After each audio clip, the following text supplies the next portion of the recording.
my name is Jimena Hernandez Guerrero. In this video, I'm going to explain my conclusions about the monopolistic market, also known as monopolistic competition, which is one of the most important and common market structures in microeconomics and in real life.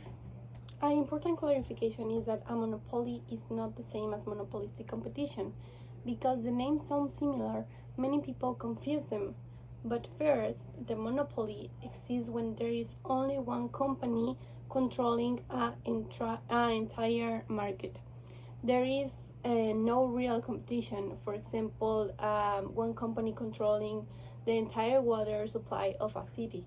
Or a real life example is the Federal Electricity Commission, or the SFE, which has primary control over the electricity supply in Mexico. Although there is private participation in some segments, the average consumer only contracts with CFE. Now, the monopolistic competition or monopolistic market is a market structure where there are many companies, but each one sells a product that is similar but not identical. These differences give each company a small monopoly power over its own product. Some examples can be Starbucks, Dunkin', or local coffee shops. They all sell coffee, but each one has its own style, flavor, and identity.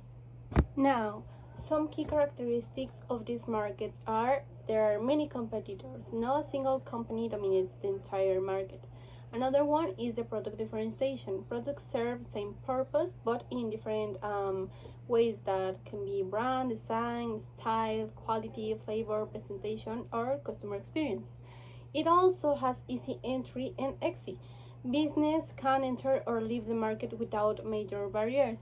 And finally, competition is not only about price. Companies compete more through differentiation than through being the cheapest. Now, some real-life examples are the restaurants and coffee shops. They all serve food, but one has its own concept. Clothing brands, for example, shirts from Zara, Nike, Bershka, or Shein are similar, but the brand changed everything. Another one is the perfumes, different scents and brand identities, the beauty products, bakeries, gyms, movie theaters, and many more. Each company has a mini monopoly over its unique version of the product, but they still compete with many others. Now let's talk about the advantage and disadvantage. First, the advantage. There is a lot of variety. Also, the products fit the different tastes and the lifestyles. And finally, there is a constant innovation because firms want to stand out. Now, the disadvantage. The prices can be higher because of branding, and sometimes consumers pay more for the image than the actual product, and product differences are not always as big as they seem. So you can buy an equal product, but you only differentiate because of the brand. My conclusion is that monopolistic competition represents modern markets very well. Today, consumers don't just buy a product, they buy the entire brand, the experience, the design, and the identity behind it. That's why companies invest so much in advertising, product differentiation, and creating emotional connections with their consumers.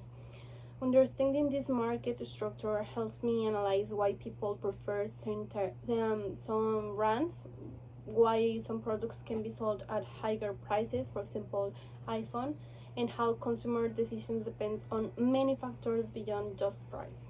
Overall, monopolistic competition shows how important creativity, branding, and innovation are for companies that want to succeed in a global competitive environment.